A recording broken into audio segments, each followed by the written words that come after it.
جهانگیری هستم. آموزش دوم برنامه هودینی رو اختصاص دادم به فرآیند سیمیولیشن، تخریب سازه ها در هودینی، و سعی میکنم که فرآیند سیمیولیشن رو در این ویدیوهای آموزشی بهتون آموزش بدم. من اومدم اینجا از چند تا آبجکت های ساده استفاده کردم. مثلا یک باکس رو که اسکیل اون رو دستکاری کردم و نام اون رو وال قرار دادم. برای تغییر نام نودها در هودینی کافیه روی اون دبل کلیک بزنید و نام مورد نظرتون رو تایپ کنید.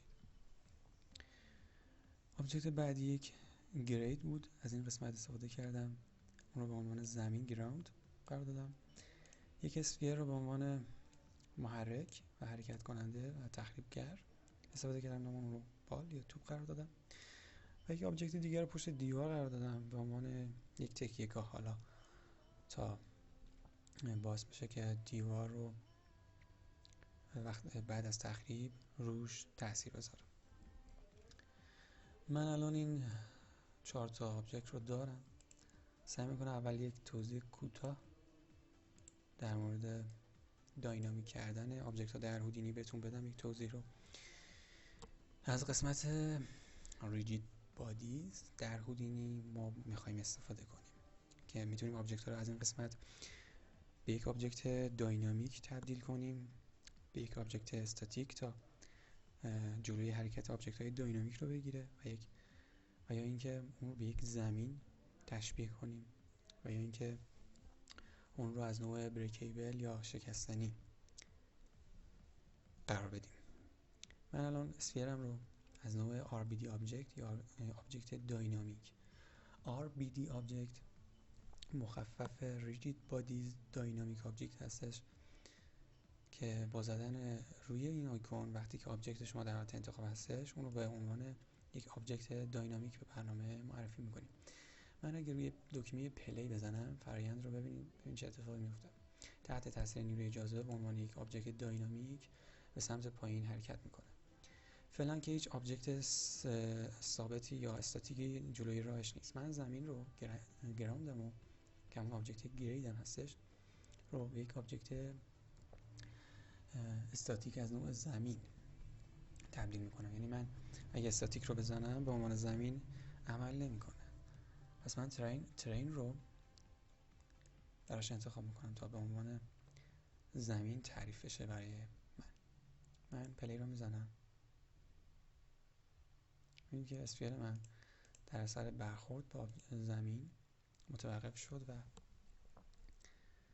بستگی داره به شدت سایش یا فریکشنش و همینطور میزان شتابش. البته میزان فریکشن زمین و همینطور مقدار باونس یا جهش که میشه بین سایر کار داینامیک این مقادیر رو دستکاری کرد. من یک بار دیگه پروژم رو که سیو کردم اجازه بدید من یک نیوسن رو ایجاد کنم تا هیچ فرآیند داینامیک و سیمیولیشنی انجام نشده باشه روی آبجکت های من. خب الان آبجکت های من هیچ کدوم الان داینامیک نیستن چون من ریستارت کردم پروژه رو. برای اینکه کار سیمیولیشن رو، شبیه سازی تخریب رو در هودینی انجام بدیم احتیاج هستش که اول نود سیمیولیشن رو فراخوانی کنیم تا تمام تعاریفی که برای آبجکت های مختلف انجام میدیم، مثل اینکه بعضی رو داینامیک قرار میدیم، بعضی رو استاتیک، بعضی رو زمین تعریف میکنیم، در شبکه سیمیولیشن قرار بگیرن و تعریف بشن. از همین قسمت من استفاده میکنم. شما ببینید این آیکون که الان کلیک رو من روی اون نگه می‌دارم سفید میشه رو روش کلیک رو نگه دارین و کریت نیو سیمیولیشن رو انتخاب کنید. یک نود به شما میده به عنوان با نام اتوداب نتورک. من روی اون دبل کلیک میزنم و نام اون رو سیمولیشن قرار میدم. اجازه بدید من نام اون رو سیمولیشن قرار میدم، چون این نود سیمولیشن ما هستش و تمام فرآیند داینامیک در این نود انجام میشه. خب حالا به اون کاری نداریم، میریم سراغ آبجکتامون. من دیوار رو از نوع داینامیک قرار میدم، چون بعد از شکسته شدن قراره که تحت تاثیر شتاب برخورد و تحت تاثیر جاذبه قرار بگیره و به زمین بریزه. اسفیرم رو یا بالم رو نیز از نوع داینامیک قرار میدم، چون قرار حرکت داشته باشه. این نکته رو عرض کنم خدمتتون که در مس افکس در 3D Max اینجور وقتا آبجکتی رو که قرار بود شتاب داشته باشه از نوع کینماتیک قرار میدادیم تا تحت تاثیر شتاب اون آبجکت شکستنی ما تحت تاثیر قرار بگیریم. اینجا ما اون رو از نوع داینامیک قرار میدیم. بعد در ادامه فرآیند روی حرکت اون و روی شتاب اون کار خواهیم کرد. این تکیه‌گاه رو، این رست رو من از نوع استاتیک قرار میدم. استاتیک آبجکت رو براش اعمال میکنم و گراوندم از نوع ترین تا زمین کاری من معرفی بشه. خب الان به نود سیمولیشن میرم ببینیم چه اتفاقی افتاد برای آبجکت های من. میبینید که الان دیوار من، وال من و بال من یا توپ من، چون دوتاشون داینامیک هستن، مرج شدن به عنوان آبجکت های داینامیک. یک نود ریجید بادی سولور رو، همه این اتفاقات به صورت اتوماتیک میفته. یعنی شما وقتی که کارهای داینامیک و استاتیک رو روی اونا، حالتهای داینامیک و استاتیک رو روی اونا اعمال میکنین، در نود سیمولیشن این اتفاقات روی اینا انجام میشه و برای برنامه تعریف میشه. ریجید بادی سولور هم به اونا اختصاص داده شده تا حالت داینامیک اون رو برای برنامه شبیه سازی بشه و خونده بشه. و همینطور بذارید من موقعیت این نودها رو، خب رست من که همین تکیه‌گاه من بود و همینطور گراوند من از نوع استاتیک هستن. این دوتا هم با هم مرج شدن، یک استاتیک سولور به اونا اختصاص پیدا کرده. ببینید به داینامیک ها یک ریجید بادی سولور، یعنی یک سولور داینامیک ها بهشون اختصاص پیدا کرده و به استاتیک ها هم یک سولور استاتیک. و در نهایت استاتیک و داینامیک ها با هم مرج شدن و به گراویتی اتصال پیدا کردن، یعنی همه اونها جمع شدن و تحت تاثیر نیروی جاذبه قرار گرفتن.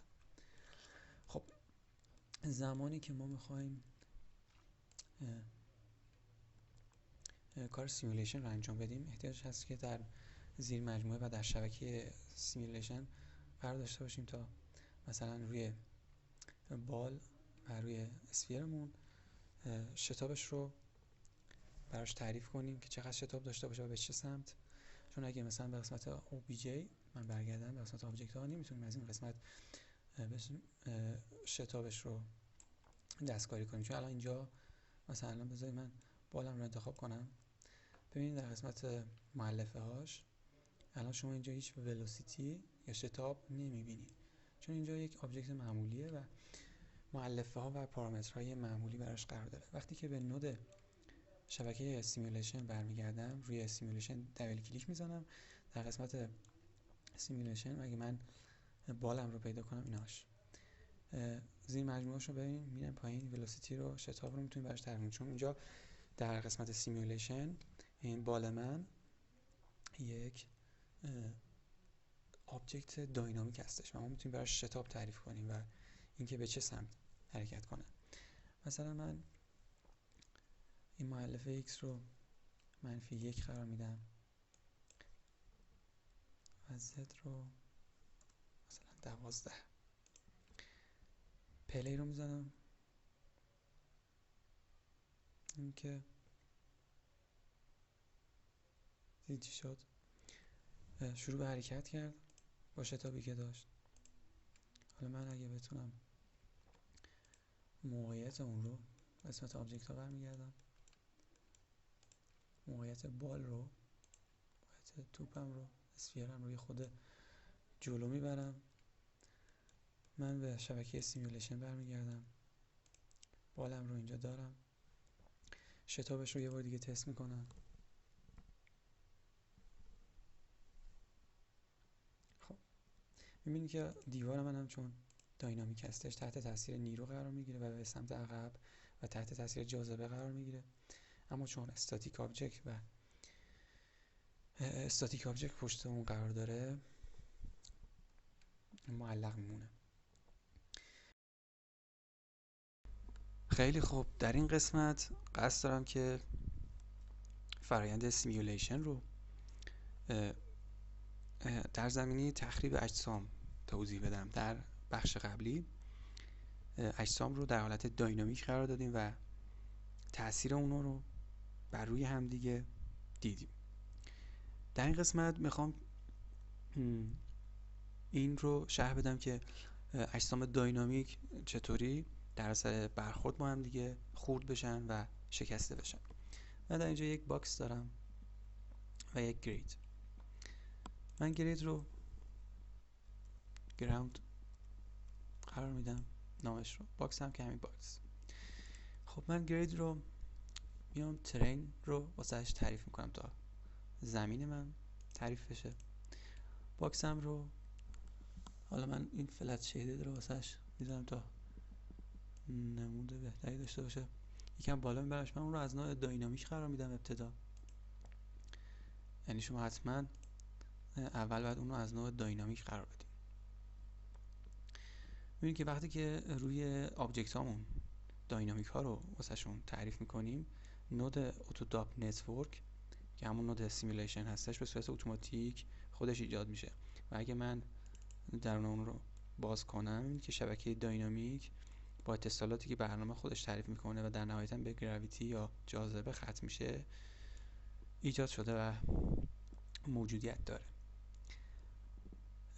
زمانی که میخوایم حالا بعد از اینکه مثلا باکس ما حالت داینامیک قرار گرفته میخوایم که یک جسم شکستنی باشه، یعنی بر اثر برخورد شکسته بشه، برای این کار نیاز هستش که در شبکه سیمیلیشن این کار رو واسهش انجام بدیم و حالت شکستنی رو اینجا واسهش تعریف کنیم.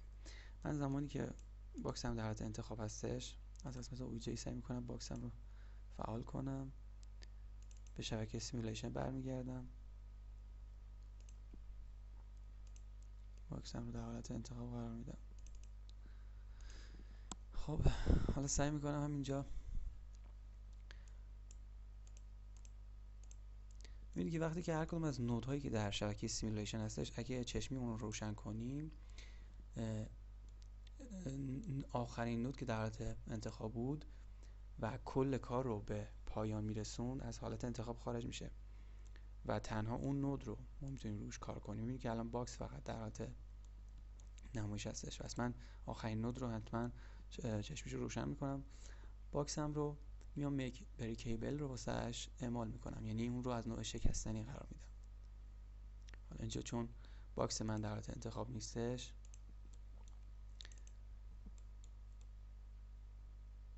من یک بار دیگه قسمت سیمیلیشن برمیگردم. خب باکس من الان در حالت انتخاب هستش. زمانی که در حالت انتخاب هستش در قسمت سیمیلیشن در شبکه سیمیلیشن اون رو انتخاب میکنیم و میک بریکیبل رو واسهش اعمال میکنیم تا نود فرکچر پالم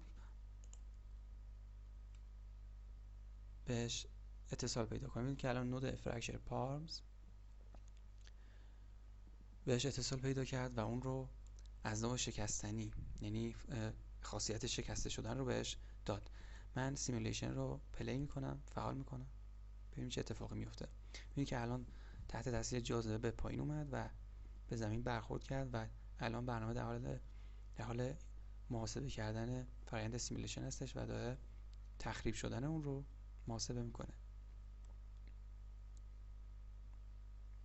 میبینید که باکس من در اثر شدت برخورد داره خورد میشه.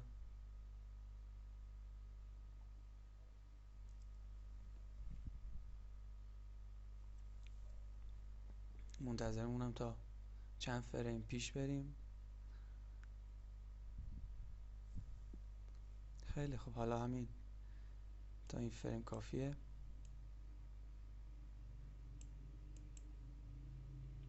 من یه بار دیگه پلی میکنم. میگه آبجکت داینامیک من یا آبجکت ریجید بادی من که از نوع بریکیبل هستش در اثر برخورد با زمین ترین که گرید من هستش شکسته میشه، خورد میشه و حالت شکستنی که ما برای آبجکتمون تعریف میکنیم بعد حتما در شبکه سیمولیشن واسهش تعریف بشه، چون در قسمت OBJ که من اینجا کلیک میزنم که آبجکت ها هستش نمیتونیم اون رو از نوع شکستنی قرار بدیم. حتما بعد به شبکه سیمولیشن بریم و در حالتی که اون در حالت انتخاب هستش اون از نوع میک بریکیبل قرار بدیم. خب من مؤلفه ها و پارامترهای فرکچر پارمز رو اینجا براتون میخوام یه سری توضیحات رو واسش بدم. میبینید که حالت شکستنی که برای آبجکت من تعریف شده ایمپکت گروپ واسش الان یک ستاره قرار داره، یعنی که هر چیزی در صحنه میتونه روی این تاثیر بذاره، هر چیزی که با اون برخورد کنه. بنابراین بعد از برخورد این چون حالت شکستنی داره شکسته میشه. حالا اگه من این ستاره رو بردارم و نام یکی از آبجکت های موجود در صحنه رو واسش که چیز دیگه ای باشه، مثلا اگه من اسفیر اینجا داشته باشم اسفیر رو اینجا تایپ کنم یا هر نامی که واسش در برنامه تایپ کردیم قرار دادیم، فقط تحت تاثیر و تحت تاثیر برخورد اسفیر خورد میشه و اگه حتی به زمین هم بخوره دیگه خورد نمیشه، چون ایمپکت گروپ رو من واسش اسفیر تعریف کردم. بنابراین وجود این ستاره اینجا که به صورت پیش‌فرض قرار داره این رو تعریف میکنه که باکس من و آبجکت داینامیک من که از نوع میک بریکیبل هستش تحت تاثیر برخورد با هر جسمی در صحنه شکسته میشه. شدت ضربه هم اینجا میتونید کم یا زیاد کنین و سایر مؤلفه‌ها و پارامترهای دیگر رو.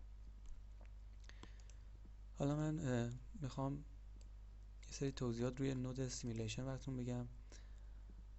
نود سیمولیشن هم خودش در قسمت آبجکت ها، در قسمتی که نودهای آبجکت ها وجود دارن، داره یه سری مؤلفه ها و تنظیمات هستش مثل initial state که اون حالت اولیه رو میتونیم برای آبجکت داینامیکمون تعریف کنیم. معذرت بخوام. همینطور ساب استپ رو، دقت محاسبات رو ما میتونیم کم یا زیاد کنیم.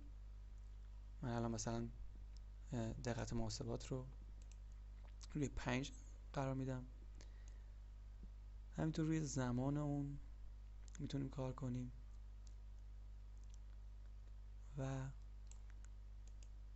در قسمت ترانسفورم نیز میتونیم یه سری تغییرات رو روی اون انجام بدیم. حالا من شدت دقت محاسبات رو روی 5 قرار دادم. من پلی رو میزنم تا ببینیم چه اتفاقی میفته.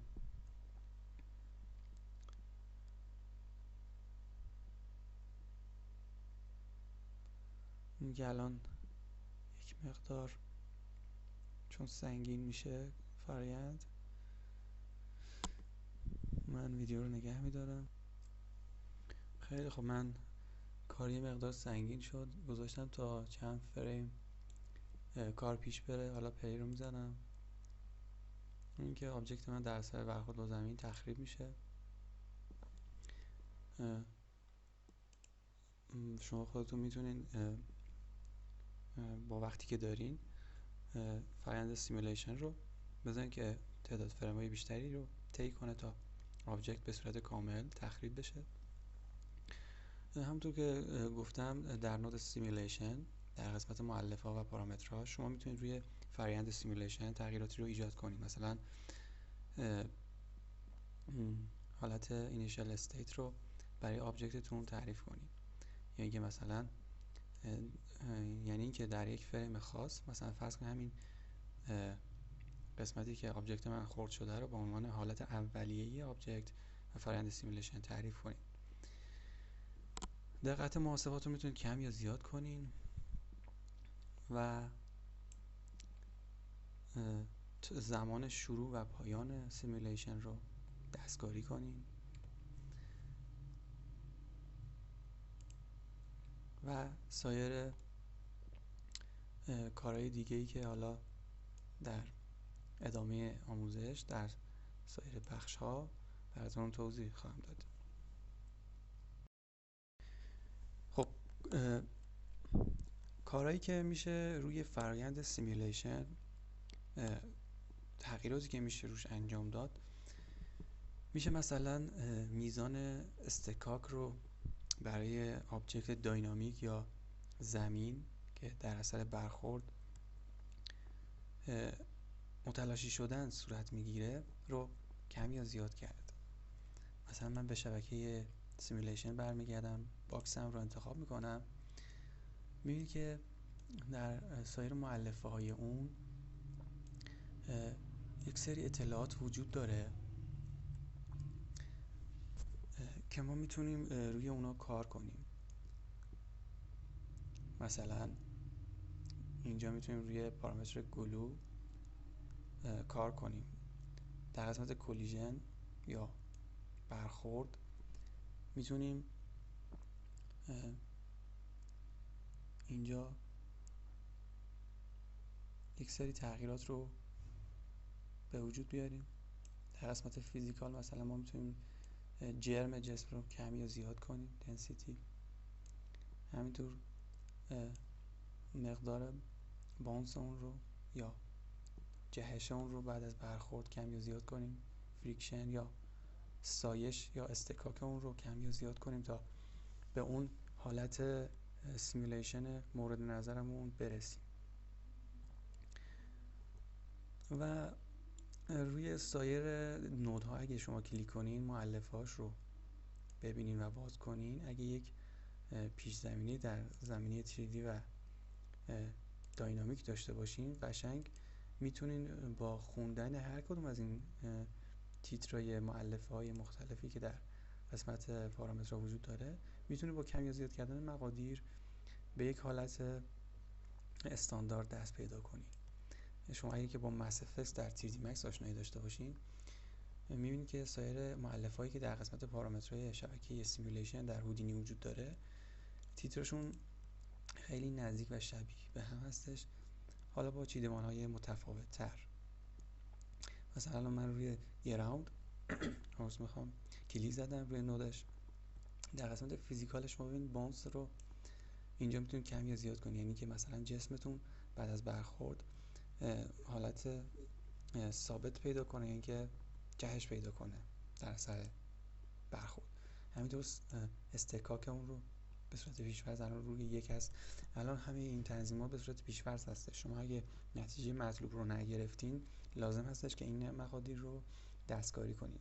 منتها چون وقت کمه و برنامه فرآیند سیمولیشن رو به کندی انجام میده، من سعی میکنم با توضیحات اینها رو واسهتون باز کنم و خودتون سعی کنید در تمرینایی که میکنین مقادیر رو کم یا زیاد کنید و تاثیر اون رو ببینید. در قسمت کولیژن هم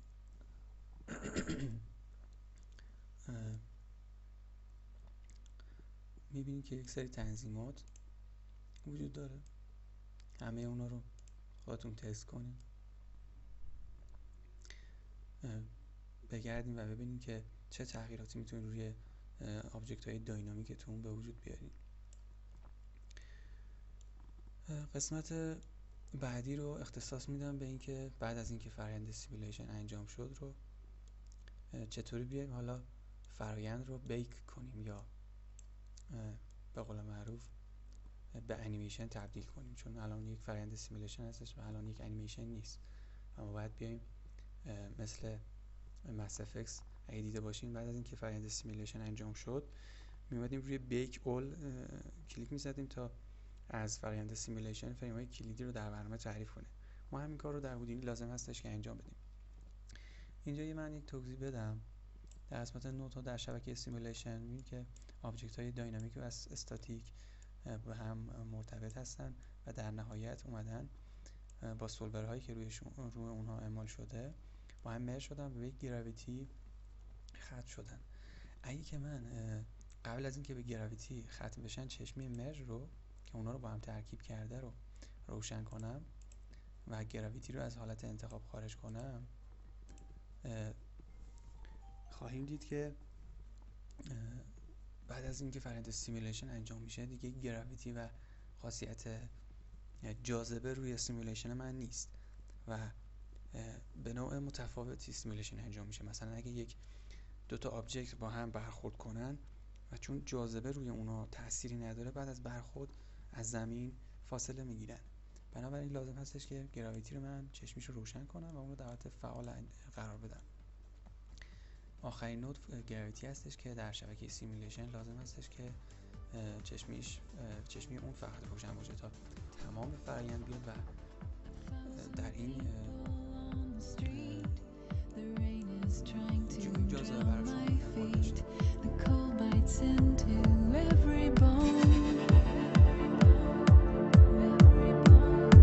The